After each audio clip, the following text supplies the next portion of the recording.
என்ன ஒரு கேள்வி கேட்டிருந்தாங்க. நான் அணிஞ்சிருந்தது வந்து சம்மருக்கான ட்ரெஸ்ஸா அப்படின்னு. அதாவது சம்மருக்கு இது மாதிரி ஸ்லீவ்லெஸ் போட்டுட்டு காத்து வாங்கிட்டு வந்திருக்கிறியாமா அப்படின்றதுதான் நீங்க கேட்ட கேள்விக்கான பொருள் அப்படின்னு எனக்கு ஒரு 5 செகண்ட்ல புரிஞ்சுது. ஆனா நான் வந்து அந்த இடத்துல கோவப்படுறதா இல்ல தொகுப்பாளினியா மேடை நாகரிகம் கருதி அமைதியா பதில் சொல்றதா அப்படின்ற குழப்பத்திலேயே நான் அந்த இடத்த கடந்து போயிட்டேன். அதுக்கப்புறம் நான் வெளியே வந்து உங்களை தேடினேன், நீங்க இல்ல. எல்லாரும் நான் உங்களை சரியா உங்களுக்கு பதில் சொன்னேன்னா என்னன்னு எனக்கு தெரியல. ஆனா மக்கள் எல்லாம் உங்களுக்கு ரொம்ப அழகான பதில்களையும் கேள்விகளையும் கேட்டிருந்தாங்க. அதை விட தாண்டி சக பத்திரிகையாளர் ஒருத்தர் ஒண்ணு எழுதியிருந்தாரு அந்த விஷயத்த பத்தி. அதை இங்க படிக்கணும் அப்படின்னு ஆசைப்படுறேன். எப்படி உடை அணிய வேண்டும் என்பதை அணியும் பெண்கள் தான் தீர்மானிக்க வேண்டும், பார்க்கும் கண்கள் தீர்மானிக்க கூடாது. அதிலும் பொறுப்பும் அனுபவமும் மிகுந்த ஒரு பத்திரிகையாளர் ஒரு பெண் தொகுப்பாளரின் உடை குறித்து இன்று சபையில் கேட்ட கேள்வி ஊடக அறத்தை கேலி கூத்தாக்கிவிட்டது. இதே கேள்வியை ஒரு பெரிய நடிகையை பார்த்து கேட்கும் திராணி நமக்கு இல்லை அல்லவா? பெண் ஏன் எளிய பெண்களிடம் தன் பெண் மை இருக்கும் தைரியத்தில் கேட்க வேண்டும்? இன்று இந்த கேள்வி சமூக ஊடகம் எங்கும் ஒலிக்கிறது. இந்த கேள்வி ஒரு பத்திரிகையாளரின் கேள்வியாக பார்க்கப்படாது, ஒட்டுமொத்த தமிழக ஊடகத்தினரின் கேள்வியாக தானே பார்க்கப்படும். நாம் எரியும் கற்களை இயற்கை நமக்கே திருப்பி அனுப்பும் அப்படின்னு ஒரு பத்திரிகையாளர் எழுதியிருந்தாரு. அவருக்கு ரொம்ப நன்றி. அவர் பேரை தெரிஞ்சுக்கிறதுக்கு நான் ட்ரை பண்ண குரூப்ல தான் ஃபார்வர்ட் பண்ணியிருந்தாங்க. நான் வந்து சின்ன வயசுல நான் பேச்சு போட்டியில டிஸ்ட்ரிக்ட் லெவல்ல ஃபர்ஸ்ட் ப்ரைஸ் எல்லாம் வின் பண்ணியிருக்கிறேன் சார். உங்களுக்கு ஒர்க் எத்திக்ஸ் அப்படின்னா என்னன்னு தெரியுமான்னு எனக்கு தெரியல. ஆனா நான் விவரம் தெரிஞ்ச வயசுல இருந்து மேடை ஏறி மைக்கு முன்னாடி நிக்கிறதால நான் அழகான தமிழ் வார்த்தைகளை தான் பயன்படுத்துவேன் அப்படின்னு எப்பவுமே எனக்கு ஒண்ணு இருக்கும். ஸோ இதெல்லாம் படிச்சதுக்கு அப்புறம் மக்களோட கருத்துக்களை நீங்க படிச்சதுக்கு அப்புறம் சக பத்திரிகையாளர் சொன்னதுக்கு அப்புறம் உங்களுக்கு கொஞ்சமாவது புரியும் அவங்க சொல்ல வருது அப்படின்னு நினைச்சா அதை ஏத்துக்கக்கூடிய மனநிலையில நீங்க கொஞ்சம் கூட இல்லை அப்படின்னு உங்களோட ஃபேஸ்புக் பக்கத்தை பார்க்கும்போது தெரிஞ்சுது.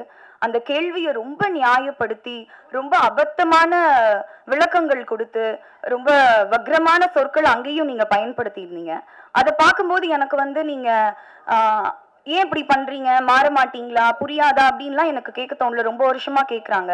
எனக்கு இருந்த ஒரே கன்சர்ன் உங்களோட அடுத்த தலைமுறைக்கு நீங்க என்ன மாதிரியான மாரல்ஸையும் எத்திக்ஸையும் வேல்யூஸையும் கடத்துவீங்க அப்படின்றதான் என்னோட ஒரே எண்ணமா இருந்துச்சு.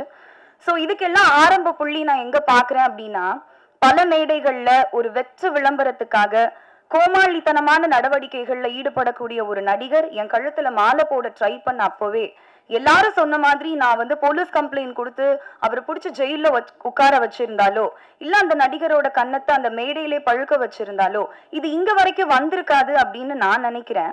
ஏன்னா வந்து அமைதியாவே இருக்கிறதுனால நான் ரொம்ப பலவீனமானவள் அப்படின்னு நினைச்சிட்டு உங்களை மாதிரியான சில ஆண்கள் உங்க பலத்தை என்கிட்ட காட்டணும் அப்படின்னு நினைக்கிறீங்களான்னு எனக்கு தெரியல. நான் ஏன் இது ரொம்ப கடந்து போயிட்டு இருக்கேன்னா இது எல்லாத்தையும் விட ரொம்ப முக்கியமான விஷயங்கள் நல்ல நல்ல விஷயங்கள் என் வாழ்க்கையில நடந்துட்டு இருக்கு. அதுல நான் ஃபோக்கஸ் பண்ணிட்டு இருக்கேன். அதனாலதான் இதை கடந்து போயிட்டு இருக்கேன். ஸோ நான் கேள்விப்பட்டேன் சார் உங்களுக்கு 50-60 வயசு கடந்துருச்சு, நீங்க வந்து பணி நிறைவு காலத்துல இருக்கீங்க, ரிட்டையர் ஆக போறீங்கன்னு கேள்விப்பட்டேன். ஒன்றும் இல்லை, ஒன்றும் பிரச்சனை இல்லை. இது ரொம்ப ஈஸியான ஒரு விஷயம் தான். ஆரோக்கியமான உணவு பழக்க வழக்கங்களுக்கு மாறுங்க. ஒரு நாளைக்கு 3 லிட்டர் தவறாம தண்ணி குடிங்க. நடைப்பயிற்சியோ யோகாவோ தியானமோ ஏதாவது ஒரு வகுப்புல சேருங்க. இயற்கையை ரசிங்க. சந்தோஷமா இருங்க. பாசிட்டிவான விஷயங்களை பேசுங்க.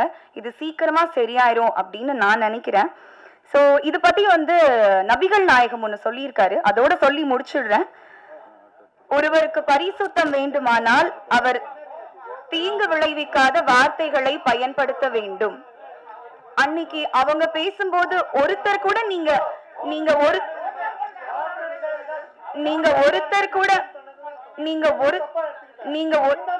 என்ன சார் தப்பா எடுத்தேன் சொல்லுங்க. என்ன தப்பா எடுத்தேன் சொல்லுங்க சார். சம்மருக்கு நீங்க போட்டிருக்க இங்க இவ்வளவு பேர் பேசுறீங்களே, அன்னைக்கு ஒருத்தர் கூட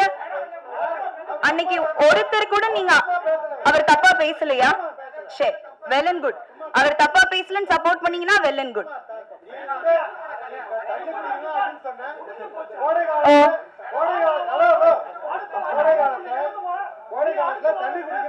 சரி, கோடை காலத்துல தண்ணி குடிக்கிறதுக்கும் நான் அணிஞ்சிட்டு வந்த சாரிக்கும் என்ன சம்பந்தம்? ஒருத்தர் கூட நீங்க அவரை கேள்வி கேட்கலையே. சரி, ஓகே. எனக்கு இந்த பதில சொல்லணும்னு இருந்துச்சு.